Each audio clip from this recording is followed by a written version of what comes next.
काठमाडौँ जिल्ला अदालतबाट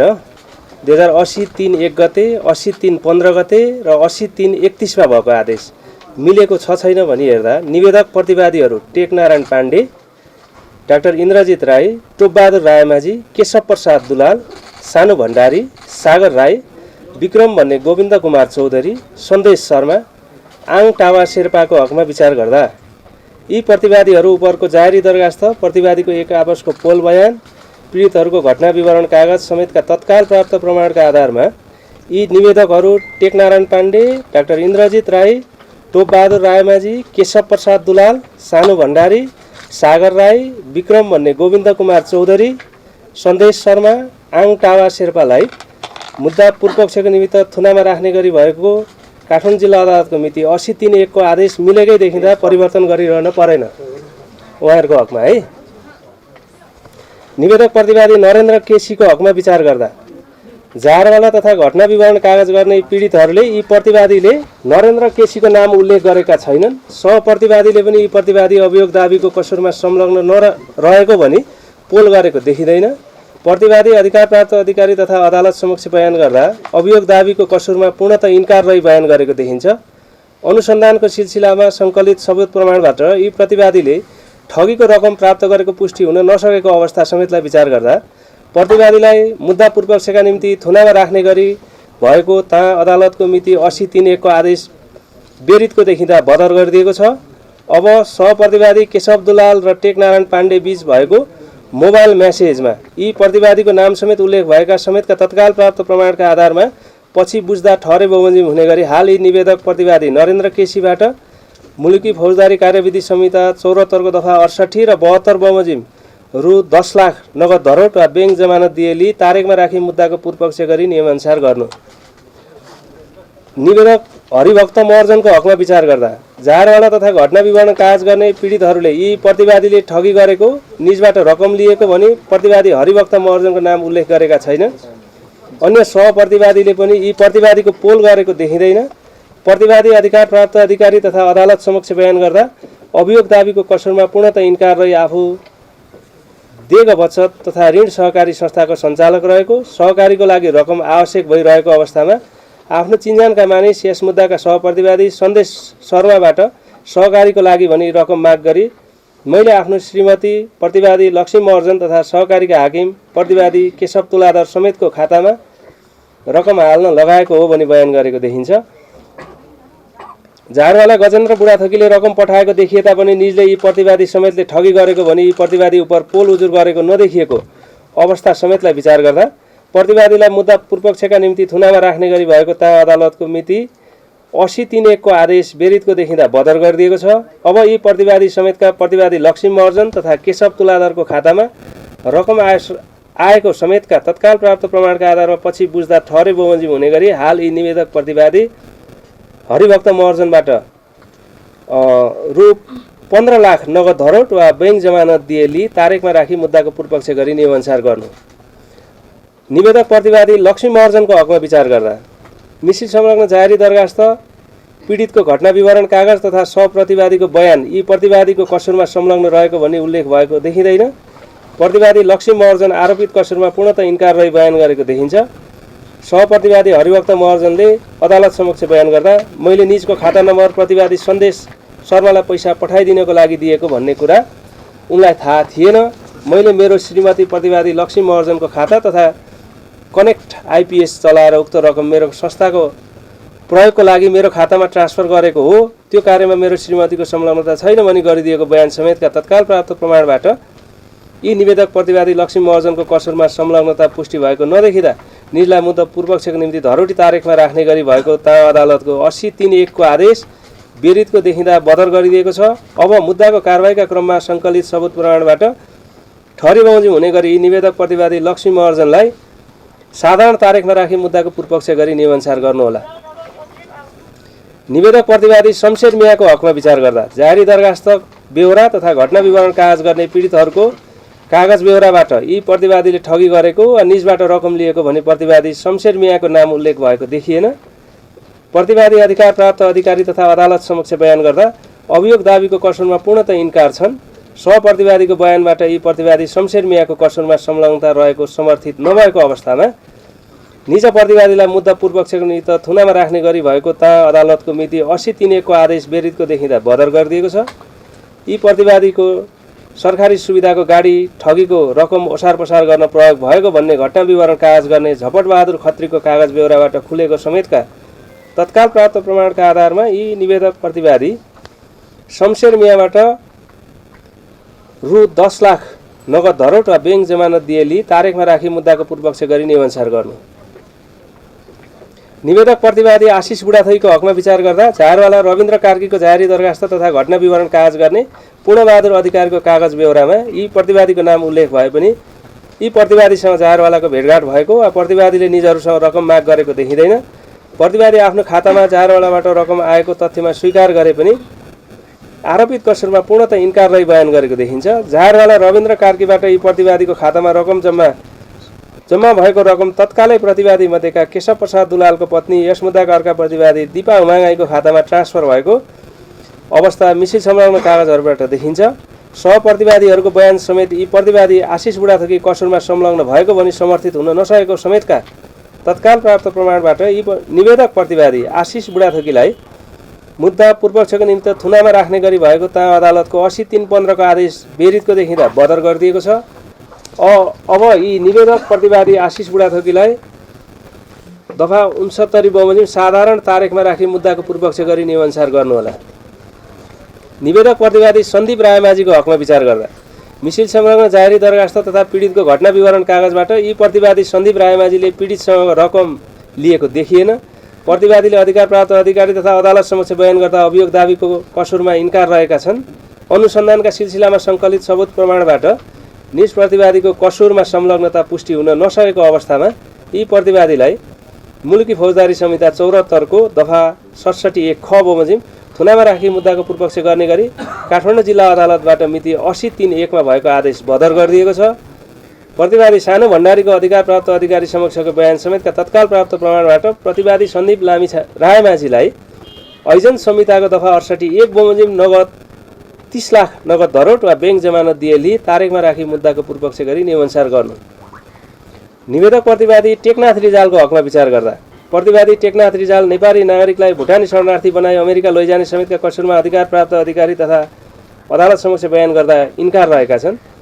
यी प्रतिवादीले झारवाला समेतका मानिसहरूबाट रकम लिएको पुष्टि हुन सकेको छैन। अभियोग दाबीको कसुरमा यी प्रतिवादीको प्रत्यक्ष सहभागिता पुष्टि हुन नसकेको, प्रतिवादीको उमेर 76 वर्षको भई ज्येष्ठ नागरिक देखिएको, निजको मानसिक स्वास्थ्य समेतका समस्या देखिएको तथा प्रतिवादी शरणार्थी नेता भई नेपालमा निर्वासित जीवन व्यतीत गरी निज अन्य देशमा भागी जाने अवस्था समेत नदेखिँदा प्रतिवादी टेकनाथ रिजाललाई मुलुकी फौजदारी कार्यविधि संहिता 2074 को दफाको 67 बमोजिम थुनामा राखी मुद्दाको पूर्वपक्ष गर्ने गरी भएको ता अदालतको 80/3/1 को आदेश मिलेको नदेखिँदा बदर गरिदिएको छ।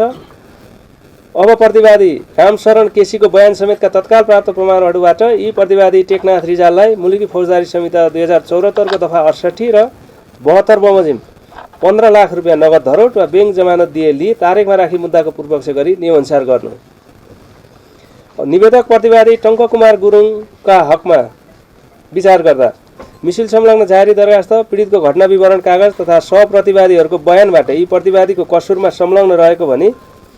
उल्लेख भएको देखिँदैन। प्रतिवादी टङ्ककुमार गुरुङले अधिकार प्राप्त अधिकारी तथा अदालत समक्ष आरोपित कसुरमा पूर्णतः इन्कार रही बयान गरेको देखिन्छ। यी प्रतिवादीले सञ्चालन गरेको होटल रेस्टुराँमा अन्य प्रतिवादीहरू आएको मिटिङ गरेको कारणबाट मात्र यी प्रतिवादी अहिले नै कसुरमा संलग्न रहेको भनी मान्न मिल्ने नदेखिँदा प्रतिवादी टङ्ककुमार गुरुङलाई थुनामा राखी मुद्दाको पूर्वपक्ष गर्ने गरी भएको अदालतको मिति 80/3/1 को आदेश बदर गरिदिएको छ। मुद्दा कारबाहीको क्रममा सङ्कलित सबुत प्रमाणबाट ठहरै बमोजिम हुने गरी प्रतिवादीलाई मुलुकी फौजदारी कार्यविधि संहिता 2074 को दफा 69 बमोजिम साधारण तारिखमा राखी मुद्दाको पूर्वपक्ष गरी नियमअनुसार गर्नुहोला। निवेदक प्रतिवादी केशव तुलाधरको हकमा विचार गर्दा प्रस्तुत मुद्दाको जारी दरखास्त पीडितहरूको घटना विवरण कागज तथा सहप्रतिवादीहरूको बयान यी प्रतिवादी कसुरमा संलग्न रहेको भनी उल्लेख भएको देखिँदैन। प्रतिवादी अदालत समेतमा बयान गर्दा कसुरमा पूर्णतः इन्कार रहेका छन्। सहप्रतिवादी हरिभक्त महर्जनले अदालत समक्ष बयान गर्दा मेरो अफिसको बोस प्रतिवादी केशव तुलाधरलाई उक्त समय कोरोना भई हस्पिटलमा राखेको थियो। सो अवस्थामा उहाँको नामको खाता नम्बर मैले प्रतिवादी सन्देश शर्मालाई दिएको हो। उक्त कुरा प्रतिवादी केशव तुलाधरलाई थाहा थिएन भनी गरिदिएको बयान तथा देग बचत तथा ऋण सहकारी संस्था लिमिटेडको मिति 78/1/20 को प्रतिवादी हरिभक्त महर्जनलाई गरिदिएको मिसिल संलग्न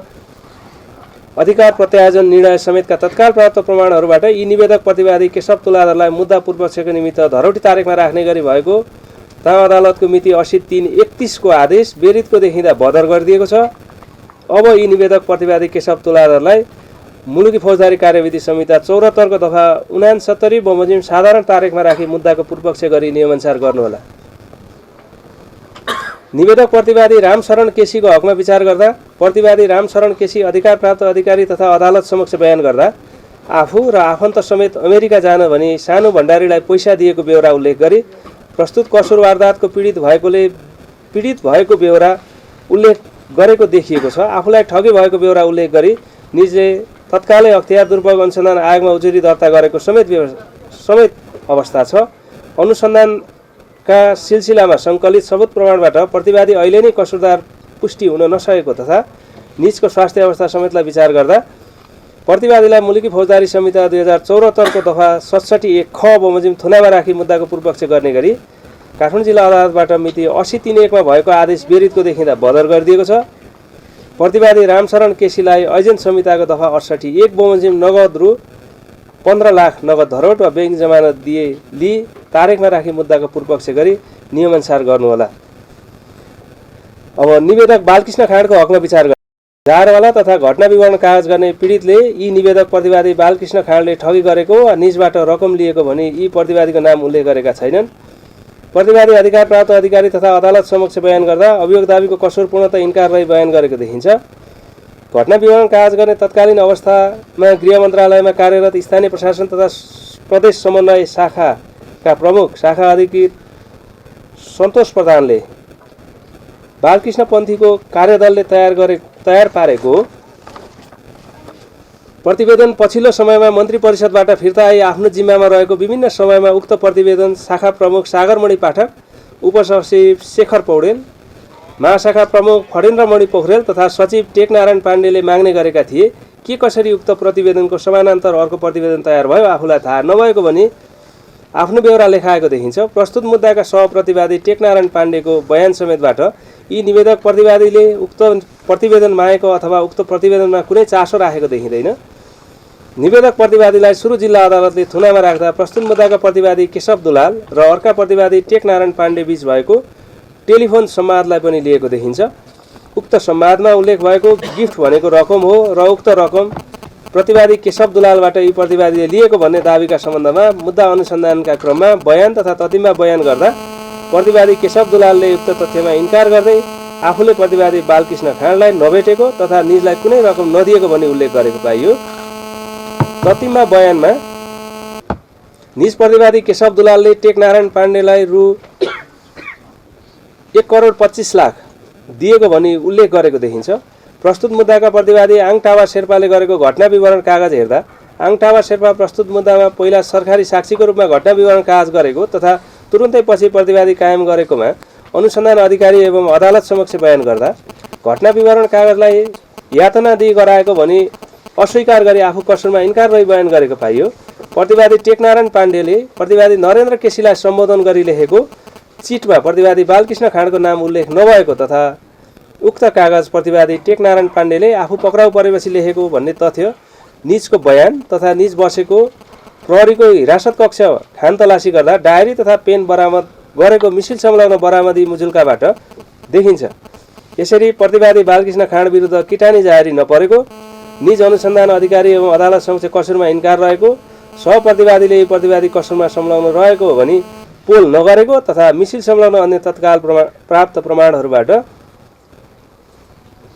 यी निवेदक प्रतिवादी बालकृष्ण खाँडलाई थुनामा नै राखी मुद्दा पूर्वपक्ष गर्नुपर्ने सम्मको आधार कारण र अवस्थाको विद्यमानता रहेको नदेखिँदा निवेदक प्रतिवादी बालकृष्ण खाँडलाई मुलुकी फौजदारी कार्यविधि संहिता 74 को दफा 67 बमोजिम पूर्वपक्षका निमित्त थुनामा राख्ने गरी भएको अदालतको 3(1) को आदेश बेरितको देखिँदा बदर गरिएको छ। अब यी प्रतिवादीको नाम झारवाला प्रेमराज पन्थीको जारीको पेटबोलीमा उल्लेखसम्म भएको देखिँदा पछि प्रमाण परीक्षण र मूल्याङ्कन गर्दै जाँदा ठहरे बमोजिम नै हुने नै हुँदा हाल यी निवेदक प्रतिवादी बालकृष्ण खाँडलाई मुलुकी फौजदारी कार्यविधि संहिता 74 को दफा 68 र 72 बमोजिम रु 30 लाख नगद धरोहर र बैंक जमानत दिए तारिखमा राखी मुद्दाको पूर्वपक्ष गर्नु भन्ने एकजना न्यायाधीशको राय र अर्कोजना न्यायाधीशको राय के रह्यो यसमा भने यसमा उपयुक्त अनुसारका प्रतिवादी बालकृष्ण खाँड बाहेकका अन्य प्रतिवादीहरूका हकमा माननीय न्यायाधीश श्री जनक पाण्डेबाट भएको आदेश रायसँग सहमत भएको छु। प्रतिवादी बालकृष्ण खाँडका हकमा प्रतिवादी टेकनारायण पाण्डे र केशव दुलाल बीचको मोबाइल म्यासेज प्रतिवादी नरेन्द्र केसीबाट बरामद भएको, प्रतिवादी टेकनारायण पाण्डेले प्रतिवादी नरेन्द्र केसीलाई लेखिदिएको कागज, प्रतिवादी आङटाबा शेर्पाको घटना विवरण कागज तथा सहप्रतिवादी टेकनारायण पाण्डेको अधिकार प्राप्त अधिकारी समक्षको मिति 80/1/27 को ततिम्बा बयान समेतका तत्काल प्राप्त प्रमाणबाट प्रतिवादी बालकृष्ण खाँड अभियोग दाबीको कसरमा अहिले नै निर्दोष रहेछन् भनी विश्वास गर्न मिल्ने मनासिब आधार नदेखिएको हुँदा माननीय न्यायाधीश जनक पाण्डेबाट निज प्रतिवादीलाई मुलुकी फौजदारी संहिता 74 को दफा 68 र 72 बमोजिम रु 30 लाख धरोहर लिई मुद्दाको पूर्वपक्ष गर्ने गरी भएको आदेशसँग सहमत हुन सकिएन। प्रतिवादी बालकृष्ण खाँडलाई थुनामा राखी मुद्दाको पूर्वपक्ष गर्ने गरी काठमाडौँ जिल्ला अदालतबाट मिति 80/3/1 मा भएको आदेश मनासिब देखिँदा परिवर्तन गरिरहनु परेन, कानुन बमोजिम गर्नु। प्रतिवादी बालकृष्ण खाँडको हकमा आदेश राय मतैक्य हुन नसकेकोले प्रस्तुत फरक राय सहितको निवेदक बालकृष्ण खाँड विपक्षी नेपाल सरकार भएको 2080 RE 0288 को प्रतिवेदन उच्च अदालत नियमावली 2073 को नियम 12 बमोजिम तेस्रो न्यायाधीश समक्ष पेश गर्नु। पहिलो राय जनक पाण्डे श्रीमानको, दोस्रो राय प्रकाश खरेल श्रीमानको। नेपालखबर.com